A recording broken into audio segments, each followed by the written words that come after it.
r/Askreddit. What was the best you have no power here moment you have ever seen? I used to work for a super cunty manager when I worked at McDonald's. This guy was horrible to us. He was constantly bullying us, shit talking us to customers, and doing everything in his power to make us miserable. Well, so many people complained about him that he ended up getting fired. New manager was great. He was super chill and understanding with us all. A couple weeks after he took over, the old douchebag comes in and starts talking about how terrible the store looks, how our service is shittier than ever, and how much this store needs him.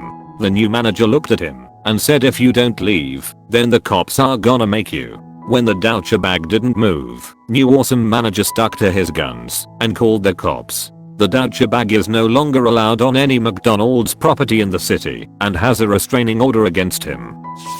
Ex and I were moving out after a breakup, cleaning out garage.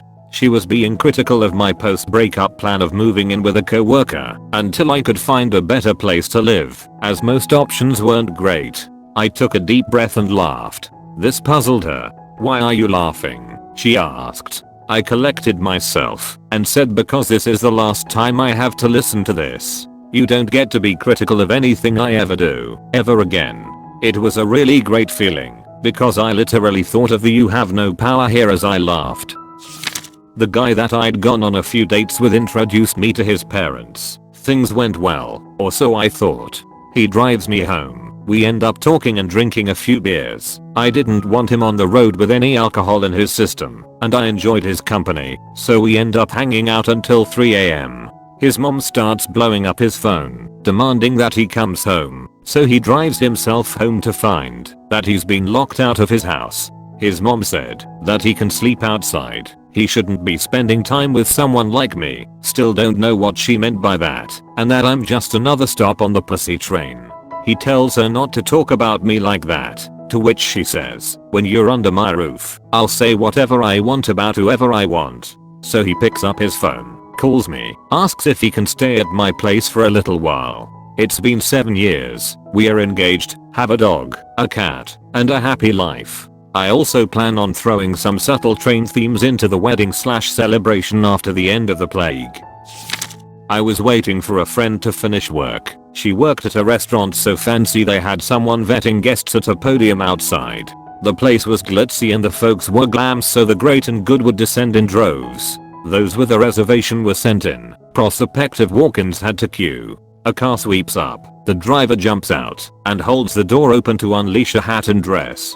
The woman accompanying said finery, a C-list actress from a regional daytime TV show, looked through everyone present and moved to enter. She froze, appalled, when the guest vetter intercepted, asking, "Do you have a reservation?" She mustn't have heard the question, because she didn't respond. Instead, she drew herself up to the full height of her couture and demanded, "Do you know who I am?" "Yes," said the maitre d', back of the queue. Oof. I worked in management at a theater for a while. If the concession counter was slammed and I was able, I'd leave my post and help them sling popcorn. One night while helping out, a particularly belligerent man started cussing out a 16-year-old girl on a cash register for being too slow, even suggesting she quit, since she clearly couldn't handle pushing buttons or scooping popcorn.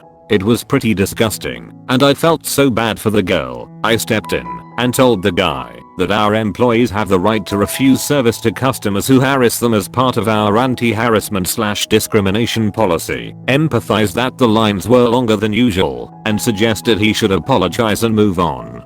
He was pissed, left half his order on the counter, and started fuming off. Anticipating his next move, I went back to my original post that night as manager of the customer service kiosk. Oh boy, the look on his face when he saw me. Didn't want a refund of his tickets though, so I assume he watched the movie without popcorn. That would be a customer we had named Nick. I'll leave his last name out to protect the stupid. He would email us and always CC editor@somnationalnewspaper.com, and most of his emails were things like "nothing ducking works." None of the national newspapers responded. I imagine some underling just rolled his eyes and deleted them. Finally he said, "Fix this in 5 minutes or I cancel." My manager says, "Let me see that email." He responded, "Thank you, I cancelled your account. We don't want customers like you anyway. If you want to contact the media, that's your call. I'll happily provide the months of threatening emails you sent to my staff." He gave us months of headaches over a £45 quarter account. We definitely didn't need him. IT services for a client of mine. They paid for me to come to their office and address a problem 8 hours minimum time. The issue was resolved in about 45 minutes. They'd set up something incorrectly, and it was pretty obvious once I got into the system. I was packing up to leave, and the client stopped me. "What are you doing? The system is fixed, so I'm headed out back to my office." "No, I paid for 8 hours. You'll do your 8 hours. If I tell you to wash my car for 8 hours, that's what you'll be doing." "Right, so anyway, I'm leaving.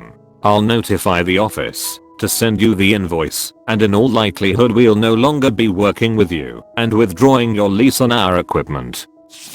I wasn't good at returning library books when I was a kid. I got lectured by my school librarian about it a lot. Fast forward 20 years, and I'm a supervisor at the local public library, and my former now retired school librarian goes there. One day I see her sneaking around the front desk instead of coming back to say hi to me, and I immediately figure something's up. I go up to say hi, and she acts exasperated and tells me she was trying to avoid me because she had overdue books. So I put on my reading glasses, pulled them down over my nose, and delivered the same lecture she'd given me countless times about being responsible and turning in books on time. I started working for a welding company as an engineering manager. We were selling an extremely complex weldment pressure tank that goes under the shitter for 4.9k. Out costs were 9.3k. The owner took the bid to get in with this big company. The owner legit said, "We'll make it up in volume."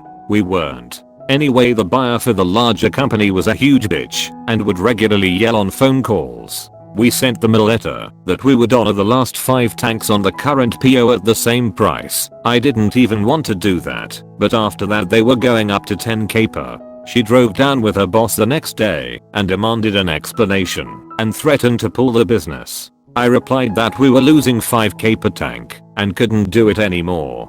She demanded evidence, which I already had pulled up, and simply turned on the projector. I said, "As you can see, we cannot continue to make this part at such a huge loss, and I don't think anyone can make it for the original price, so if you have to pull the business, we understand." Her boss tripped over himself cutting her off and said they weren't pulling out, and actually thanked us for honoring the current PO. I didn't have many run-ins with her after that. When I was still a child, I saw how abusive my grandparents were to my parents when they used to stay in their house during their early years of marriage. When they were broke, they are forced to accept the abuse and swallow their pride, knowing that they are still indebted to them and had nowhere to go. Once they have enough money to leave my grandparents, they moved to a small rented house. My grandparents came for an unannounced visit and berate my dad for living in such a shanty house and how ungrateful he was for leaving their home. My dad was silent until they start blaming my mother for being a wife that brought bad luck to my dad and how she poisons him into moving to a new home. My dad weren't having any of their bile anymore and kicked them out.